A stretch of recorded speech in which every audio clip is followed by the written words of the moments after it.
Et on se retrouve donc pour cette revue de presse de l'économie.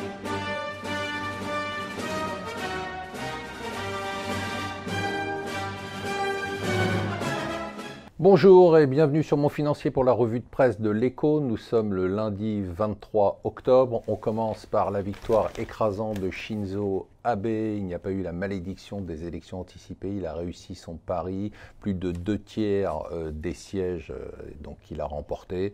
Et donc tout ça est applaudi par les marchés. Le Nikkei est au plus haut depuis 1996. Le yen continue à baisser. Il faut dire qu'avec Shinzo Abe, on aura sûrement des taux qui continueront à être bas. Un yen qui a baissé de 20% depuis qu'il a pris le pouvoir en 2012.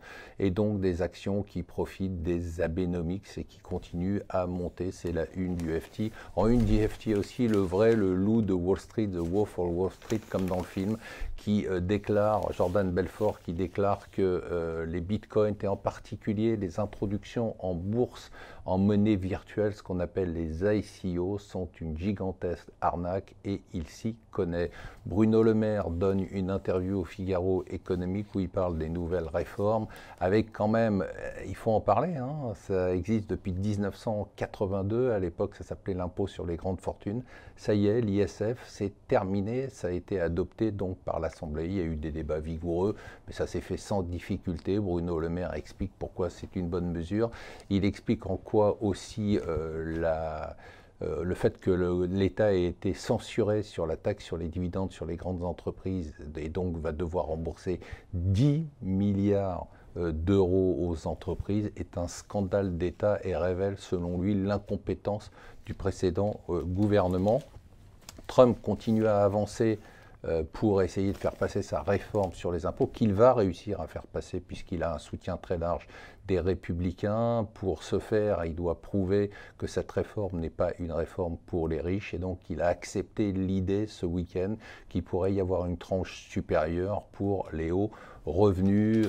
Les Échos font un petit flashback sur l'historique de l'impôt sur la fortune, donc qui existe depuis 82, qui a été supprimé pendant quelques années et qui a été rétabli. Beaucoup d'événements en Europe, bien évidemment l'Espagne et la Catalogne. Donc l'Espagne a déclenché l'article 155 qui doit être adopté pour être mis en place vendredi par le Sénat. S'il est mis en place, ça veut dire que la Catalogne a perdu toute autonomie et c'est l'État central qui récupère la direction de la région, ce qui serait quand même un événement majeur. Du coup, l'exécutif catalan doit choisir entre s'entêter dans la voie de l'indépendance ou essayer de provoquer des élections régionales anticipées qui ne débloqueraient probablement pas la situation.